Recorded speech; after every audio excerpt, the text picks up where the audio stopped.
Donc, lorsque l'on s'entoure de gens un peu trop créatifs, eh ben, on a des extraits qui sont assez intéressants pour commencer une série de messages. Alors, bienvenue à chacun, bienvenue à ceux qui sont en ligne. Des fois, c'est le live, des fois, il y a des dérapages de technique, tout ça, et c'est ça qui est formidable. D'ailleurs, mais c'est bien aussi de regarder sur la chaîne YouTube, hein, je ne veux pas faire une non-pub de la chaîne YouTube pour regarder les messages après. Bon, bref, globalement, aujourd'hui, nous commençons une nouvelle série qui s'appelle Prêt.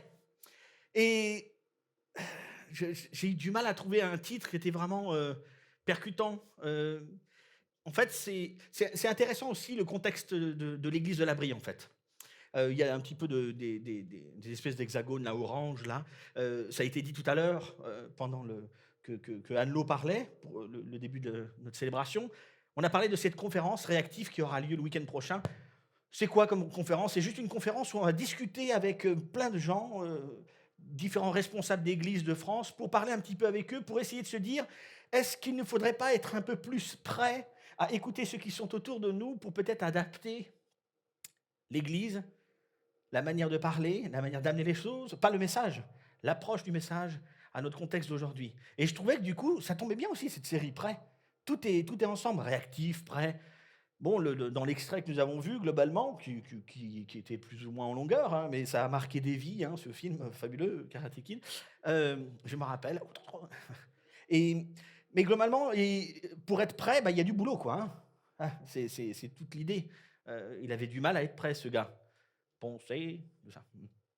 Euh, Si vous n'êtes pas chrétien, si vous n'êtes pas chrétien du tout, c'est pas votre truc, Dieu, tout ça, vous avez bien fait de venir aujourd'hui ou de regarder en ligne, c'est top.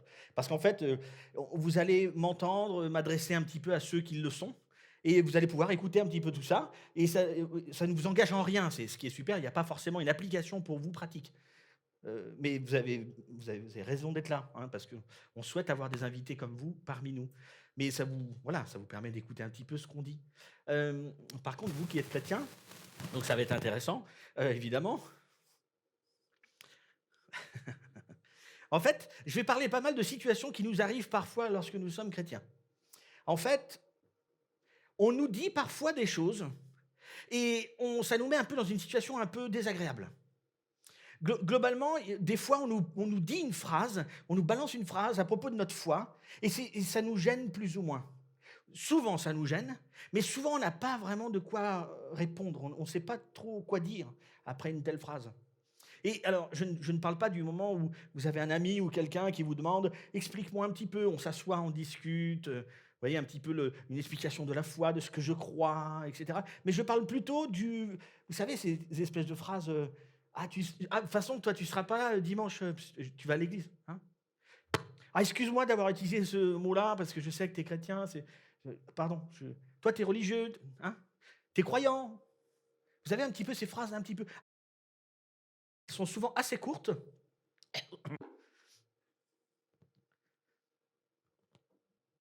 Je vais tenter un ancrage très fort. Ok, pas bouger. Euh, mais vous savez, ces espèces de phrases assez courtes qui, en fait, ont pour but uniquement une chose, pas de savoir ce que vous croyez, mais plutôt de vous dire ce que vous êtes, ou qui vous êtes. Et des phrases comme ça, il y en a tout plein. Dans différents contextes. Parfois, c'est dans le contexte familial. Vous savez, vous avez un beau-père, une belle-sœur qui sont athées professionnels, vous savez, en plus, un accent très fort dans l'offensive athée. C'est-à-dire, vous avez, dans votre famille, vous y allez, vous avez un repas de famille, machin, et il y a toujours un moment où beau-papa ou belle-sœur ou je ne sais pas qui balance the phrase. À la limite, quand vous êtes invité, vous y allez, vous attendez que cette phrase sorte au bout d'un moment dans la soirée.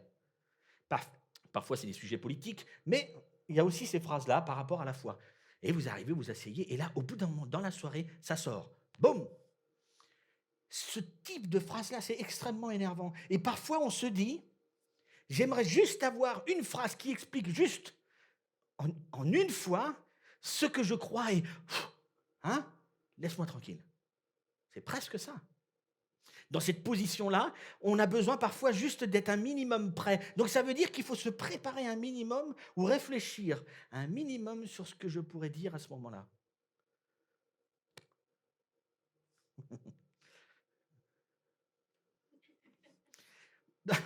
Dans le contexte actuel, je vais faire un peu des mimes aujourd'hui. Dans le contexte actuel, heu,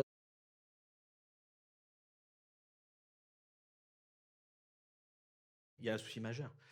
Dans le contexte actuel, ça va être sympa l'enregistrement. Heu, dans le contexte où nous nous trouvons, être prêt, je trouve ça enlève ta main. Je trouve ça très pertinent. Tu vas me donner un micro, s'il te plaît? Sinon ça va pas être bon. Ça va être désagréable pour tout le monde. Très bien. Donc dans le contexte où nous sommes auj du coup, j'ai qu'une main. Dans le contexte où nous sommes aujourd'hui, je trouvais pertinent même d'aborder cette série «Prêt à être prêt». Parce que, enfin, par rapport à notre foi, il se passe beaucoup de choses. Par rapport à la foi en général, il se passe beaucoup de choses. Quand on regarde un petit peu les infos, faut pas trop regarder, hein. Quand on lit un peu les journaux, faut pas trop lire non plus. Quand on écoute aussi la radio, faut pas écouter trop la radio, parce qu'en fait, ça déprime à force. C'est gênant. Et mais c'est une bonne chose, hein, pour les journalistes, soyez bons, d'accord? Pour ceux qui en font, il y en a parmi nous. Depuis plusieurs mois, certains m'ont demandé: «Mais est-ce que tu n'aborderais pas lors de tes messages peut-être, ces questions qui nous touchent aujourd'hui?» Plus ou moins de plein fouet. Vous savez, religion, extrémisme, débilisme, heu, la position de foi, il faut être ouvert, il faut être tolérant. Qu'est-ce qu'on fait? Comment on réagit? On se venge? On se défend? On tape dessus? On parle? On négocie? Qu'est-ce qu'on fait? Vous savez, j'ai inventé aussi un néologisme pour moi, je suis raconiste. En fait, raciste de gens qui disent débilité. C'est un mot que j'ai voulu inventer pour moi. Je Vous savez, c'est un petit peu on m'a demandé parfois: «Mais qu'est qu'est-ce que tu peux dire? Qu'est-ce que l'Église pourrait dire de tout ça?» Et ben, en fait, je ne vais pas forcément rentrer dans ce sujet-là, parce que je crois que l'idée n'est pas forcément de répondre contre toutes ces choses, se positionner, mais je crois que l'idée, c'est au moins de se positionner soi-même sur ce que moi je crois, moi. Il faut être prêt à déclarer ce que moi je crois, point. Mais vous allez voir que ça a aussi des répercussions. En quoi croyez-vous? Quel est l'objet de votre foi? Quelle est la finalité de votre spiritualité? Vers où souhaitez-vous aller? Ce que nous allons faire dans ces prochains messages, aujourd'hui, nous allons un peu aborder une phrase qui pourrait répondre à ces questions qu'on nous balance des fois à la figure. On veut plus ou moins savoir ce qu'on croit, mais une phrase qui peut dire juste simplement ce que vous croyez.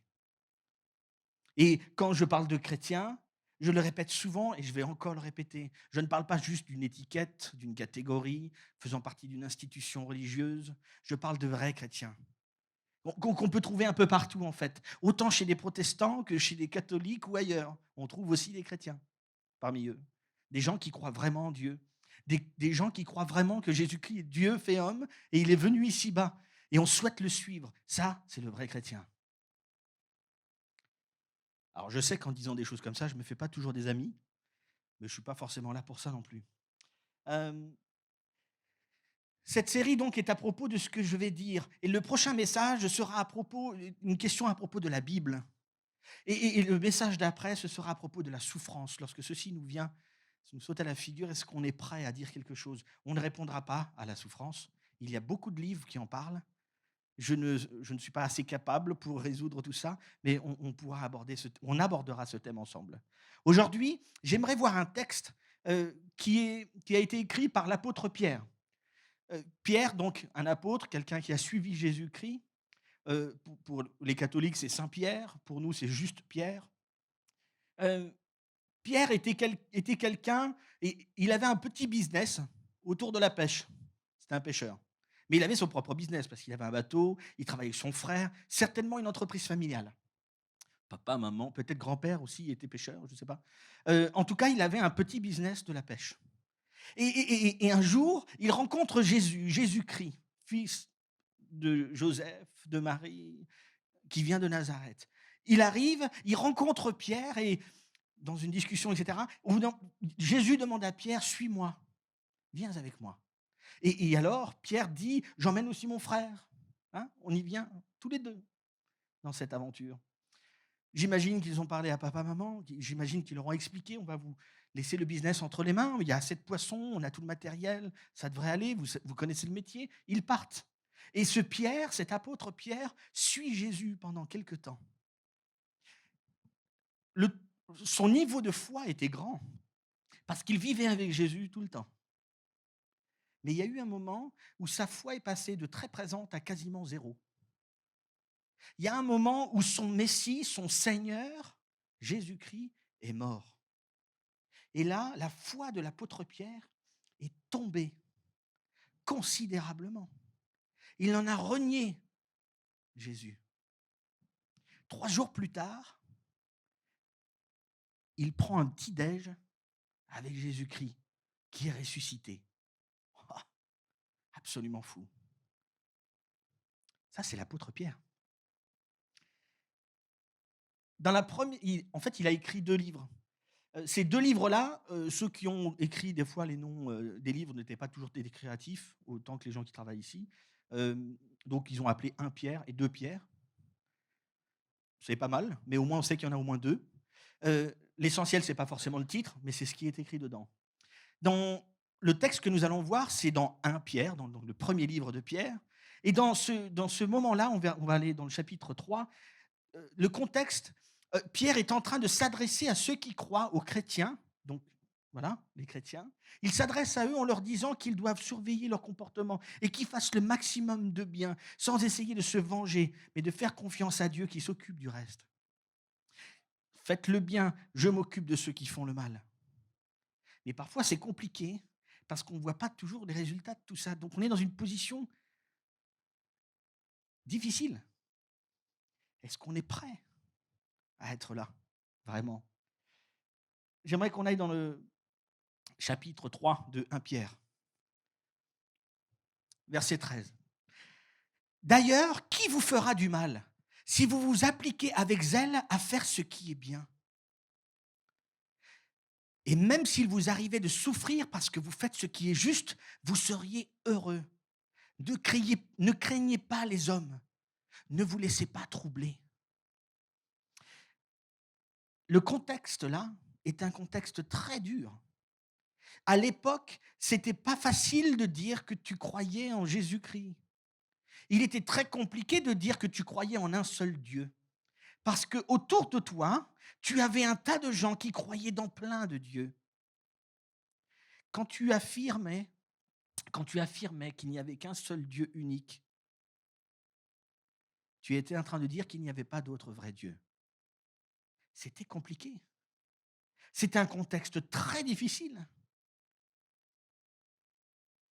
Vous savez, l'apôtre Pierre, il est dit aussi dans la tradition, les historiens de l'époque, que l'apôtre Pierre, au moment où il a été mis à mort, au bout d'un moment dans sa vie, et il a dit, je ne suis pas digne de mourir comme mon Messie. Alors, les Romains étaient extrêmement compréhensifs dans leur méchanceté, et ils l'ont crucifié la tête en bas. Ok, pas de problème. Cet homme qui plus tard va être crucifié la tête en bas nous propose, ne craignez pas les hommes, ne vous laissez pas troubler.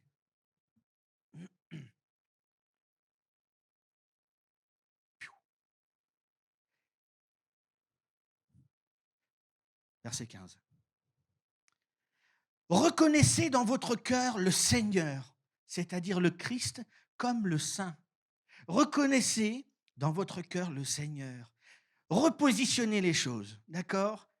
Votre carrière ne doit pas vous diriger, ne doit pas être votre maître, votre Seigneur. Elle ne doit pas être ton Seigneur. Il ne doit pas être ton Seigneur. Jésus-Christ doit être ton Seigneur. Reconnais-le. C'est important. Face au contexte où tu te trouves, reconnais Jésus-Christ comme le choisi, le mis à part, le saint. C'est ça que ça veut dire. C'est ça que nous propose l'apôtre Pierre. Dans un contexte compliqué, où dire que sa foi est celle-ci, c'est dangereux. Il peut se passer des choses. Dans notre contexte ici, tout va bien en fait. Sans blague. En France, en Europe, en Occident. En fait, on critique rarement aussi Jésus-Christ. En fait, on critique souvent l'Église, la Bible, le paradis, l'enfer, les chrétiens qui ne sont pas cohérents, l'hypocrisie. On critique rarement Jésus-Christ. On critique tout le reste. Pour nous, c'est pas si dur en fait Encore pour l'instant.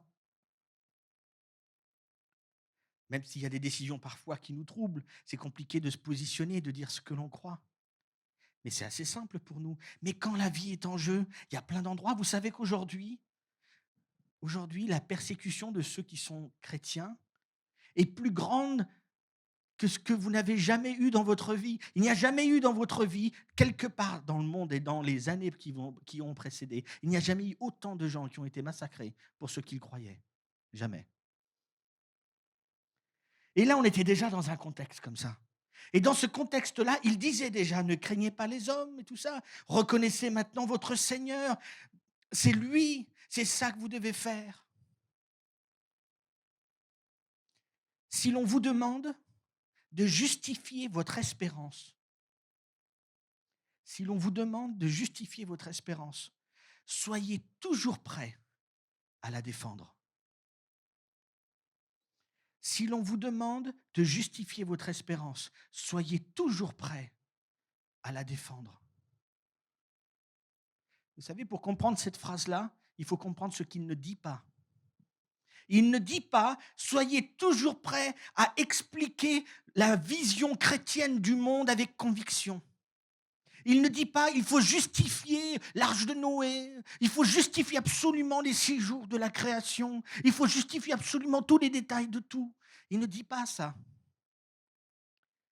Justifiez votre espérance. Si l'on vous demande de justifier votre espérance dans ce contexte compliqué où on peut vous taper dessus ou vous tuer, si l'on vous demande de justifier votre espérance, soyez toujours prêts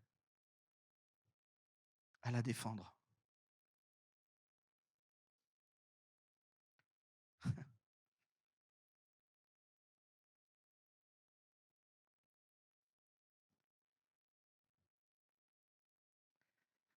La vidéo d'intro était un peu plus sympa, plus drôle que la suite, hein.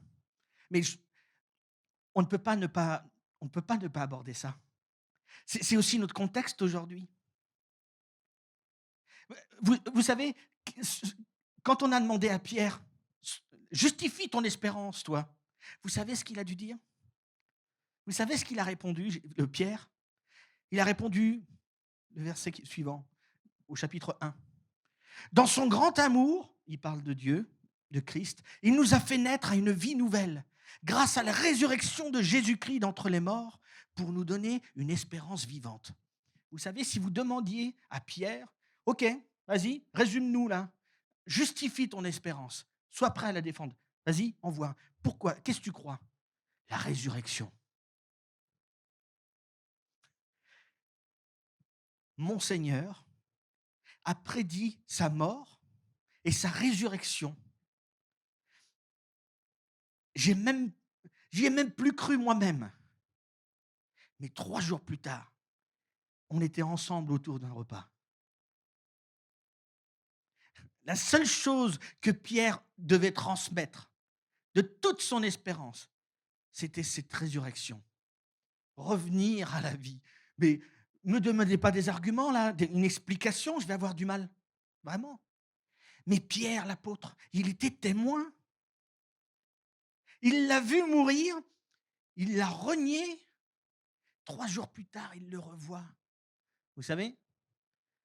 Mais tout le monde peut croire quelqu'un qui prédit sa mort et sa résurrection 3 jours plus tard. Parce que vous pouvez les chercher, les exemples.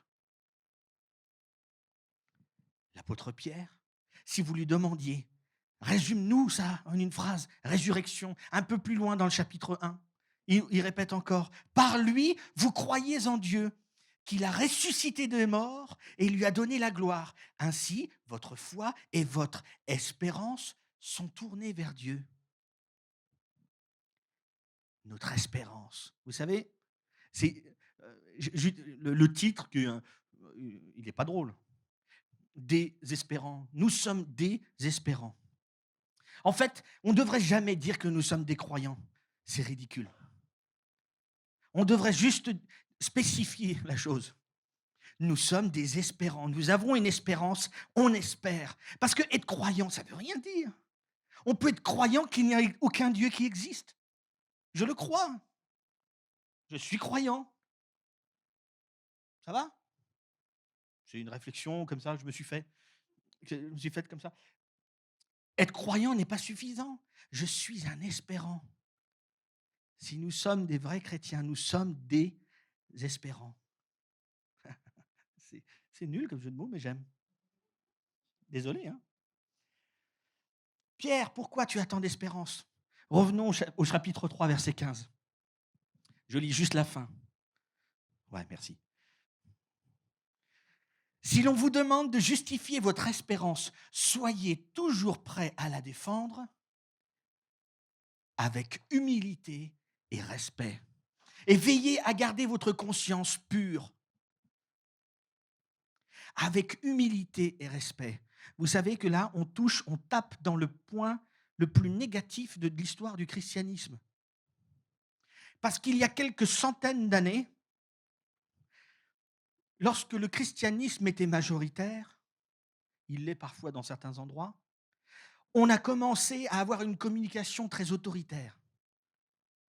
Parce que vous savez, ce n'est pas du tout religieux. En fait, quand il y a une majorité, elle parle souvent plus fort et souvent avec autorité. Très souvent. Et vous pouvez regarder ça à peu près en tout. Lorsqu'il y a une majorité, c'est comme ça que ça se passe. Malheureusement, à force de parler avec force, avec cette conviction, avec cette autorité, au bout d'un moment, la majorité commence à être irrespectueuse des autres. Et vous savez, c'est l'erreur que nous avons faite, nous les chrétiens dans l'histoire. Nous avons été majoritaires, on a commencé à parler avec autorité. En plus, on y ajoute de la religiosité. Alors là, on est encore plus haut et on balance. Devient irrespectueux. Et vous savez que plusieurs parmi vous ne sont pas chrétiens ou plusieurs qui nous regardent en ligne ne sont pas chrétiens. Vous savez pourquoi? Vous avez trop rencontré de chrétiens.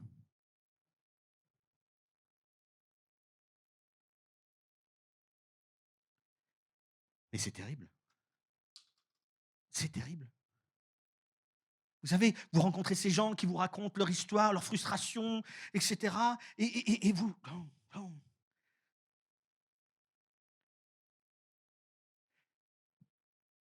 Mais c'est juste ce que nous ne voulons pas.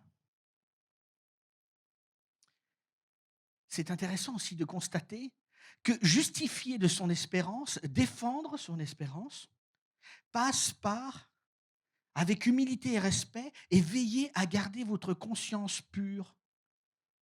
Qu'on ne créez pas une atmosphère où on va vous reprocher ce que vous croyez par votre comportement. Regardez la suite. Ainsi, ceux qui disent du mal de votre bonne conduite, ceux qui disent du mal de votre bonne conduite, qui découle de votre consécration au Christ, auront à rougir de leur calomnie. Attendez. Ceux qui disent du mal de votre bonne conduite, comportement, ça va? Qui découle de votre consécration au Christ, ce que je crois, ma foi, auront à rougir de leur calomnie. Ça nous arrive parfois. Vous savez, on agit mal, on fait mal quelque chose et on voit quelqu'un d'autre qui va bien faire la chose. Et parfois, on va avoir cette tendance à dire « Ouais, mais tu vois, lui, il le fait parce que… » Vous savez un peu cette attitude parfois? Cette attitude qu'en fait, on nous met mal parce qu'on fait bien. Quelqu'un fait bien et ça me met mal, moi. Il y a des conséquences lorsque nous croyons en Christ, on souhaite le suivre, on souhaite faire certains choix d'une certaine manière, basés sur ce que je crois. Il va y avoir des bonnes conséquences et des conséquences mauvaises. Parfois, on ne nous aimera pas lorsque l'on fera certains choix ou on ne fera pas certains choix. C'est de ça que ça parle. On continue. Car il vaut mieux souffrir en faisant le bien, si telle est la volonté de Dieu, qu'en faisant le mal. Si vous avez des problèmes dans votre mariage ou dans votre travail, c'est mieux que ce soit à cause de bonnes raisons. Hein? Si vous avez des soucis dans votre travail, si c'est à cause de bonnes raisons, parce que vous avez bien fait certaines choses, c'est bien. Peut-être que vous n'avez pas fait quelque chose et vous prenez un coup dans le nez. Mais parce que la chose que vous ne vouliez pas faire était mauvaise et donc vous avez choisi le bon. J'aimerais vous lire quelque chose parce que c'est grâce à ces attitudes-là, dans ce contexte-là dans l'histoire, lorsque le comportement était en corrélation avec ce que l'on croyait, c'est grâce à ça que nous avons cette foi ici qui est venue jusqu'à nous. C'est grâce à ce comportement qui a été cohérent avec ce qu'ils croyaient. J'aimerais vous lire quelque chose. Il y a un empereur, un peu d'histoire, ça va? Il y a un empereur qui s'appelait Trajan. C'est autour de 90 à 100 après Jésus-Christ. Ouais, c'est ça. Vous pouvez vérifier. Trajan donc était un empereur et qui a eu comme tendance, parce qu'en fait dans le contexte il y avait plein de dieux, mais aussi les empereurs se faisaient adorer régulièrement. Et Trajan a beaucoup aimé ça. C'est quand même sympa de se faire adorer. Donc lui, il a mis le paquet là-dessus. Trajan a écrit des lettres parfois à des gouverneurs. Et il y a un gouverneur qui s'appelait Pline le Jeune, fils de Pline l'Ancien. Ça va? Ils ne sont pas foulés dans le nom aussi. Hein.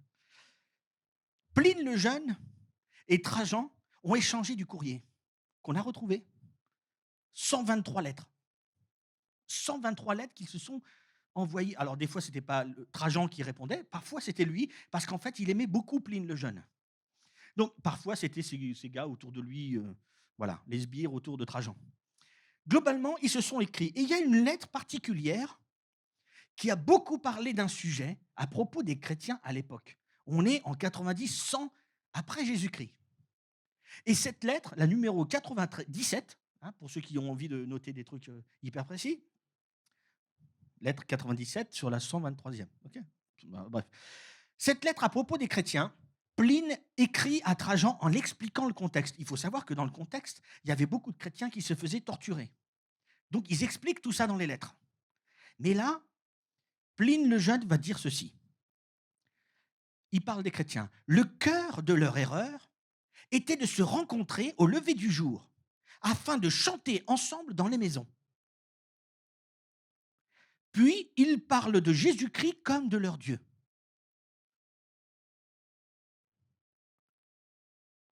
On les torture et tout, et c'est ce qu'on apprend. Ils sont affreux. Enfin, en fait, non, pas trop. C'est intéressant, ça. Pourquoi ils chantaient des chansons, tout ça? Vous savez, ils chantaient ces lettres qui s'étaient échangées entre les apôtres et tout ça. Et ça leur permettait de se rappeler de mots par les mélodies. C'est connu, ça. Quand on apprend une mélodie, souvent, on arrive à retenir le texte plus facilement. Et c'est comme ça qu'ils faisaient, eux, dans leur maison. Ils continuent. Ils mettent en commun, non pour organiser des crimes, ils s'engagent à ne pas voler, à ne pas tuer, à ne pas commettre d'adultère. On les a torturés, ils sont bien, pas de fraude.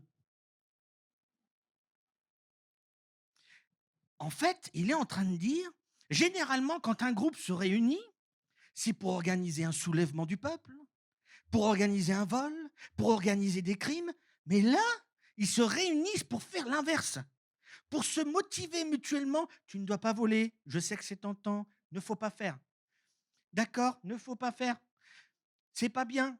Vous voyez un petit peu la discussion? Ils se motivent parce qu'ils se disent, mais Jésus voulait qu'on soit cohérent. Rappelez-vous. Ou l'apôtre, il écrit dans la lettre là. On doit être cohérent.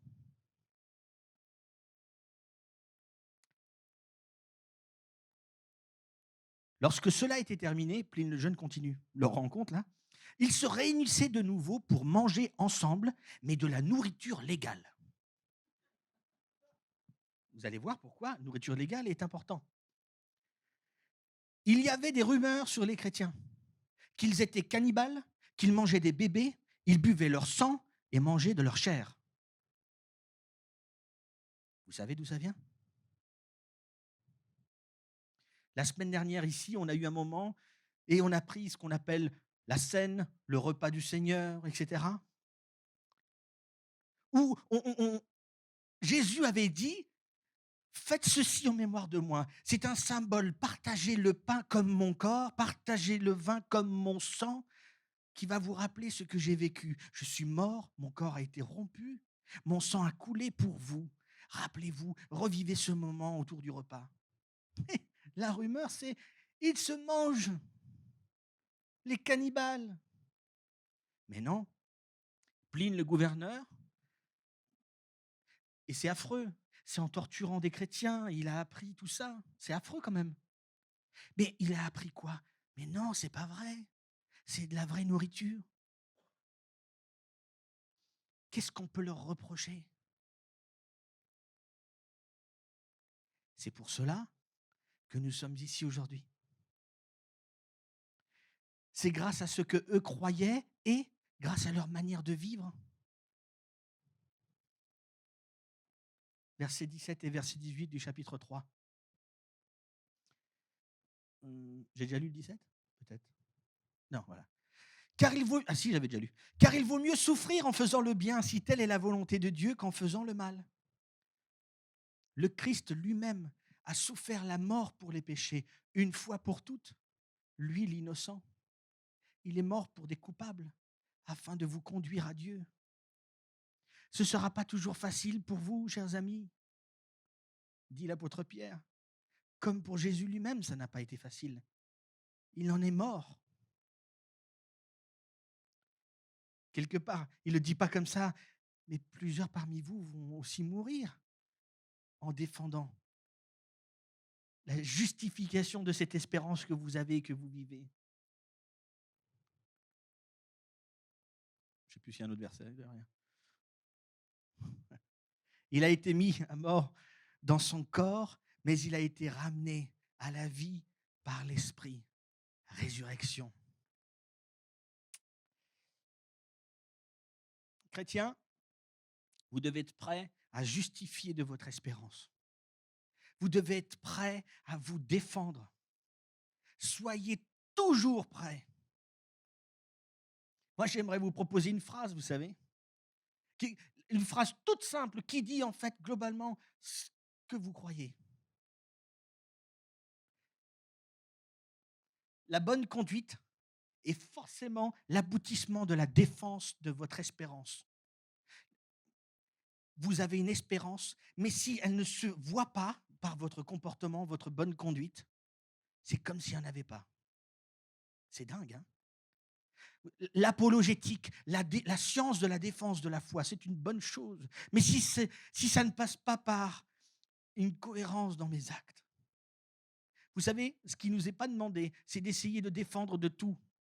C'est trop compliqué. On n'a pas toute la connaissance et la science. Est-ce que Dieu a créé en 6 jours de 24 heures ou en 6 périodes? C'est pas grave. Est-ce qu'il faut prendre absolument le livre de l'Apocalypse de manière littérale ou pas? Mais c'est pas ça qu'on te demande. Justifie de ton espérance, premièrement. Ça ne veut pas dire que tout le reste n'est pas important. Mais s'il y a une chose que tu dois transmettre, une seule chose pour laquelle tu es prêt à mourir, c'est ton espérance. J'aimerais vous poser une question. Pour ceux qui se disent chrétiens, pourquoi avez-vous décidé de choisir de suivre Jésus-Christ? Pourquoi avez-vous décidé de choisir? Pourquoi avez-vous décidé de suivre Jésus-Christ? Ma proposition pour vous, la phrase va s'afficher. Je crois que Jésus-Christ est mort pour mon péché et qu'il est ressuscité d'entre les morts. Vous savez, on aurait pu trouver plein d'autres phrases. Mais je crois qu'on ne peut pas enlever la résurrection de notre phrase. Parce que celui qui est capable de revenir à la vie me donne l'espoir, et c'est mon espérance donc, de pouvoir me dire que ça peut peut-être arriver à nouveau, peut-être pour moi, un jour. Mon espérance. Nous sommes des espérants.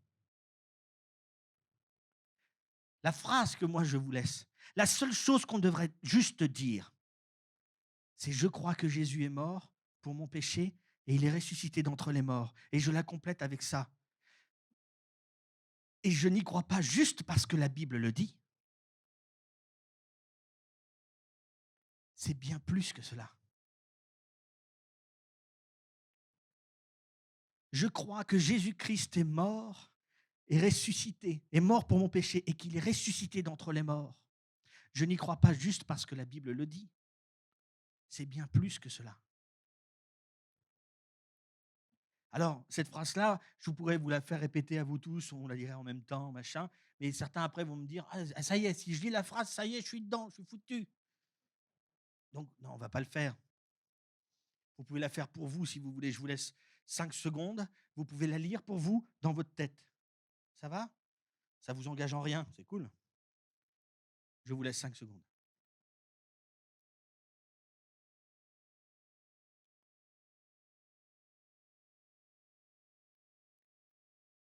La semaine prochaine, non, la prochaine fois, la prochaine célébration, le deuxième message de cette série, ce sera à propos de ça.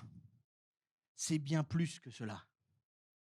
On va parler de la Bible et on parlera du coup de alors, c'est bien plus que cela, pas juste la Bible. C'est ce que j'aimerais aborder avec vous lors du prochain message. J'aimerais juste prier pour finir ce moment avant de laisser la place pour une chanson.